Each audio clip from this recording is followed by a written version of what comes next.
Hello everyone, मैं शालिनी जैन आपका अपने चैनल पर बहुत बहुत स्वागत करती हूँ। फ्रेंड्स, आजकल चीज केक सभी को बहुत पसंद आते हैं, स्पेशली बच्चों को। और इसका एक एक स्लाइस काफी कॉस्टली मिलता है, लेकिन इसको घर पे बनाना बहुत आसान है। बड़े आराम से हम इसे अपने घर पर बना के भी तैयार कर सकते हैं। और आजकल चल रहा है मैंगो का सीजन, तो हम बनाएंगे मैंगो चीज केक, जो खाने में एकदम टेस्टी। और आप देखो, मैं इसकी कटिंग करी तो कितना सॉफ्टली कट रहा है, लेकिन अपनी शेप को होल्ड करके रख रखा है। तो इसे हम बनाना शुरू करते हैं। उसके लिए सबसे पहले हम लेंगे दूध। ये दूध मैंने कच्चा दूध लिया है और ये 2 कप लिया है, तकरीबन 500 ग्राम। अब इसमें ऐड करेंगे हम ये आधा कप फ्रेश क्रीम।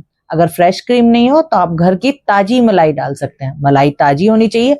बेसिकली हमें दूध की रिचनेस को बढ़ाना है, तो इसमें सारी क्रीम हम ऐड कर देंगे। अब इसका हम उबाल आने का इंतजार करेंगे। अच्छे से इसको एक मिक्स देंगे, और जब तक दूध में हमारा उबाल आए तब हम एक विनेगर और पानी का सोल्यूशन बना के तैयार करेंगे। आधा विनेगर डालेंगे, आधा पानी। उबाल आने के बाद गैस को कर देंगे बंद, और इसमें डालेंगे थोड़ा सा विनेगर और दूध को चला देंगे। इसे दूध को हमें फाड़ना है, तो हमें विनेगर तब तक मिलाना है जब तक दूध हमारा बिल्कुल अच्छे से फट नहीं जाए। जब इसका सॉलिड पार्ट और वे पार्ट अलग अलग हो जाए, बस इसे हमें तब तक मिलाना है। तो थोड़ा थोड़ा करके हम विनेगर डालते रहेंगे, मिलाते रहेंगे। जब ग्रीन ग्रीन पानी अलग दिखाई दे तो समझो हमारा दूध फट के तैयार है। बस इस तरह से हमें फाट के तैयार करना है। तो और विनेगर को हम ऐड नहीं करेंगे, अब इसे छानना है। तो किसी छलनी के ऊपर हम डालेंगे मलमल का कपड़ा एक, और उसको ये सारा अपना पानी उसमें डाल लेंगे। तो इसका सॉलिड पार्ट ऊपर रह जाएगा और पानी इसका नीचे निकल जाएगा। इसमें थोड़ा सा ऐड करेंगे हम पानी, जिससे इसकी कुकिंग भी रुक जाएगी और जो विनेगर का फ्लेवर है वो भी निकल जाएगा। बस इसको हम ऐसे ही रहने देंगे, निचोड़ेंगे नहीं, बिल्कुल ऐसे ही रहने देंगे तकरीबन 1 घंटे के करीब। उसमें सारा पानी निचड़ जाएगा अपने आप ही। अब इसको हम इकट्ठा कर लेंगे। देखो, बिल्कुल अच्छे से सारा पानी निकल गया और ये सॉफ्ट अभी भी है। तो इसको इकट्ठा करके हम मिक्सी में डालेंगे, और इसको पीस कर हम एकदम सॉफ्ट सा एक बैटर तरीके से तैयार करना है। हल्का सा नमक ऐड करेंगे और इसे किसी कटोरे में डालकर रख लेंगे। अब हमें अपना टिन तैयार करना है। तो टिन आप एक वो नीचे से बॉटम वाला आता है, लूज बॉटम वाला, वो भी ले सकते हैं। अगर नहीं हो तो इस तरह से कोई केक रिंग ले सकते हैं, और इसको हम अच्छे से तैयार कर लेंगे। तो ये भी हमारा बॉटम, लूज बॉटम वाला ही काम करेगा। उसके लिए मैंने लिया एल्युमिनियम फॉइल, और इसके ऊपर अच्छे से प्लेस कर देंगे। खूब टाइटली प्लेस करेंगे, जो इससे अपनी जगह ये होल्ड कर ले। एकदम अच्छे से चिपका लेंगे। अब ये हो गया है। अब ऊपर जितनी एक्स्ट्रा फॉइल रह गई है उसे कैंची की मदद से हम काट लेंगे।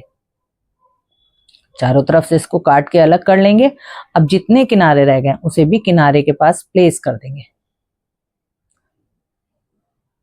अभी देखो, बिल्कुल अच्छे से हमारा टिन तैयार हो गया, और नीचे से इसको बेस सॉलिड रहे तो एक प्लेट के ऊपर इसे हम रख देंगे। अब बिल्कुल हमारा जैसे केक टिन होता है ऐसे ही बन के तैयार हो गया। अब हमें चीज केक का बनाना है। नीचे वाला पार्ट वो होता है एक बिस्किट का। तो कोई भी अपनी चॉइस का बिस्किट ले सकते हैं। ये मैंने मैरीगोल्ड का बिस्किट लिया, एक पूरा पैकेट लिया, और इसको अच्छे से तोड़ लेंगे, क्योंकि हमें पीसना है। तो तोड़ने से जब हम इसे पीसेंगे तो एकदम बारीक हमारा पिस के तैयार हो जाएगा। सारा मिक्सी में जार में डालकर और एकदम बारीक इसको पीस कर हम तैयार कर लेंगे। ये पिस गया। अब इसे किसी हम कंटेनर में निकाल लेंगे। अब मक्खन लेंगे, एक बड़ा चम्मच भर के मैंने मक्खन लिया और इसे माइक्रोवेव में पिघला लिया, और वो भी हम इसे बिस्किट के चूरे के ऊपर डाल देंगे, क्योंकि हमें इसे थोड़ा सा ऐसा ही इफेक्ट देना है जैसे रेत जैसा होता है। इस तरह का हमें इसे बना के तैयार करना है। तो बस ये देखेंगे कि जम रहा है नहीं जम रहा है। एक बार स्पैचुला से मैंने प्रेस करा तो वो अच्छे से सॉलिड हो रहा था। बस इतना ही हमें मक्खन इसमें ऐड करना है। अगर कम लगे तो थोड़ा ज्यादा ऐड कर सकते हैं। अब ये सारा का सारा हम अपने कंटेनर में डाल लेंगे, और इसको बढ़िया तरीके से प्रेस करके एकदम सेट करना है हमें, जिससे ये बढ़िया तरीके से सेट हो जाए। तो अच्छे से प्रेस करते रहेंगे। पहले स्पैचुला से एकदम इवन करा और अच्छे से दबा दबा के प्रेस करा। फिर कोई फ्लैट बॉटम वाली मैंने ये कटोरी ले लिया और उससे बढ़िया तरीके से प्रेस कर लेंगे। जब ये बिल्कुल अच्छे से प्रेस हो जाए और सेट हो जाए तो इसको हम फ्रिज में रख देंगे आधा घंटे के लिए। इतने हम अपनी और तैयारी कर लेंगे। अब ये जो मैंने चीज तैयार करा था, इसको छेना बोलते हैं, इसमें हल्का सा नमक डालेंगे, बिल्कुल 1 चुटकी, और इसको एकदम बारीक पीस लेंगे। बिल्कुल सॉफ्ट पीस के हमारा तैयार होना चाहिए। कोई भी दाने नहीं रह जाने चाहिए, एकदम सॉफ्ट और स्मूथ बनके तैयार होना चाहिए। ये भी अब हमारा बनके तैयार हो गया। अब इसमें मिक्स करने के लिए मैंगो फ्लेवर बनाने के लिए हमें मैंगो की प्यूरी बनानी है। तो मैंगो को छील लेंगे और जिस कंटेनर में हमने अपना ये छेना पीसा था उसी में ही मैंगो के छोटे छोटे पीस करके डाल लेंगे और उसको अब हमें बारीक पीसना है। बिल्कुल छोटे छोटे पीस करेंगे जिससे ये आसानी से पीस के तैयार हो जाए। एक पूरे मैंगो में हमारा बढ़िया सा चीज केक बन के तैयार हो जाएगा। अब ये मैंने बारीक पीस लिया और ये तकरीबन मुझे 1/4 कप लेना है। अगर आपको ज्यादा पसंद है तो ज्यादा भी डाल सकते हैं। पहले मीठा करने के लिए इसमें डालेंगे हम घर की 2 चम्मच बड़ी भर के चीनी। अभी इस कंटेनर में अच्छे से मिक्स नहीं हो रहा था तो मैंने टिन को चेंज कर लिया और इसे पहले हम चीनी के साथ मिक्स करेंगे अच्छे से एकदम स्मूथ होने तक। आप मिक्स करते रहेंगे, धीरे धीरे चीनी पिघलती रहेगी और ये एकदम सॉफ्ट सा होता रहेगा अपने आप ही। आप जब मिक्स करेंगे तो पता चल जाता है कि हाँ अब ये काफी सॉलिड हो गया। अब इसमें ऐड करेंगे हम मिल्क मेड। ये भी मैंने 1/4 कप डाला है तो वो मिल्क मेड डाल लेंगे इसमें पूरा। इससे बहुत अच्छा रिच सा हमारा चीज केक तैयार होता है, बहुत बढ़िया फ्लेवर आता है।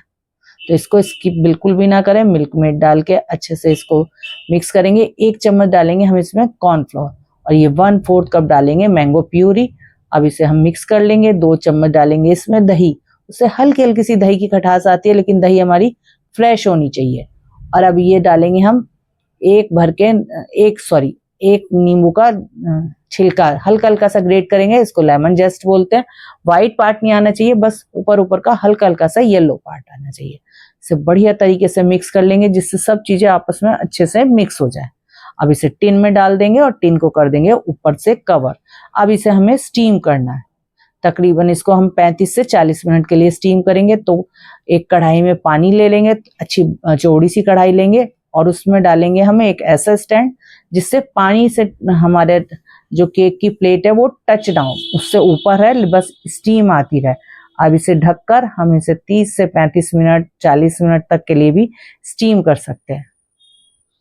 अब देखेंगे आप स्टीम होने के बाद इसे हम निकाल लेंगे बाहर। बहुत सावधानी से निकालना है क्योंकि कढ़ाई भी काफी गर्म है, प्लेट भी काफी गर्म।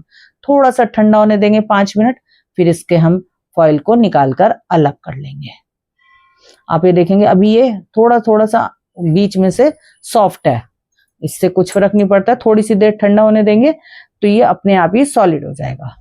अब इसको हमें अलग करना है तो कुछ देर हम इसे फ्रिज में रखेंगे, आधा घंटा। उसके बाद हम इसे डीमोल्ड करेंगे। नीचे बिस्कुट की अच्छी सी लेयर है तो वो सॉलिड हो गई है। अब इसे बस अलग करने के लिए पहले हम चाकू की सहायता से हल्का हल्का सा इसे लूज कर लेंगे। चाकू एक बार चारों तरफ फिराते रहेंगे, लूज कर लेंगे। अब इसे हमें डीमोल्ड करना है तो डीमोल्ड करने के लिए लेंगे हम ग्लास। बहुत सावधानी से धीरे धीरे हर तरफ से थोड़ा थोड़ा सा प्रेशर देते रहेंगे और अपने जो केक रिंग है उसको धीरे धीरे धीरे नीचे सरकाते रहेंगे। बहुत सावधानी से करना है, यही सबसे इसका टिकी पार्ट है। धीरे धीरे से अभी देखो आराम से लूज भी हो गया था और आराम से डीमोल्ड हो गया और एकदम सॉलिड बन के तैयार हुआ। ऐसा नहीं है कि लूज है कुछ है। अब इसके ऊपर हमें एक जेली लगानी है तो वो भी हम मैंगो की लगाएंगे। तो थोड़ा सा जो हमारा मैंगो का पल्प बचा हुआ था उसमें डालेंगे आधा चम्मच भर के चीनी और चीनी पिघलने तक इसको पका लेंगे। चलाते रहेंगे लगातार। चीनी घुलकर हल्के हल्के सा हमारे ये सॉफ्ट हो जाएगा। जब चीनी पूरी तरह घुल जाए तो अब इसमें डालेंगे अगर अगर ये इसको जेली की तरह जमा देगा। ये वेजिटेरियन है, प्योर प्लांट बेस होता है तो इसको हम आराम से डाल सकते हैं। 1/4 चम्मच भर के हम इसमें डालेंगे और इसको पका लेंगे। अब इसको हम पकने के बाद गैस कर देंगे बंद और इसे हल्का सा ठंडा होने देंगे, जस्ट 2 से 3 मिनट्स। अब अपने केक पर लेकर इसको हम अच्छे से कर देंगे प्लेस और स्प्रेड कर देंगे पूरी तरफ किसी नाइफ से या किसी चम्मच की सहायता से। इसे अच्छे से स्प्रेड कर देंगे और स्प्रेड करने के बाद इसको हम रख देंगे फ्रिज में। पहले इसकी गार्निशिंग करेंगे हम पिस्ते से और फिर तकरीबन 2 से 3 घंटे या अच्छे से चिल्ड होने के लिए हम इसे फ्रिज में रख देंगे। फ्रिज में रखने से जो हमने अगर अगर डाला है वो भी अच्छे से सेट हो जाएगा। ये हमारा पहले से ही बढ़िया तरीके सेट है तो ठंडा करके इसको अब हम सर्व करेंगे। आप देखो कितना सॉफ्टली कट रहा है। अब इसके हम तकरीबन 8 पीस बना के तैयार करेंगे। तो पहले हमने सेंटर में से काटे दोनों तरफ तो 4 पीस तैयार हो गए। अब इसे बीच में से भी हम छोटा छोटा इसका पीस कर देंगे। एक एक स्लाइस बाजार में बहुत कॉस्टली मिलती है और घर पे जिसे हमने आसानी से बहुत कम पैसों में तैयार कर लिया। और टेस्ट भी बहुत गजब है और आपको पता है कि हमने इसमें क्या क्या चीजें ऐड करी हैं। सब चीज बहुत अच्छी और बहुत प्योर।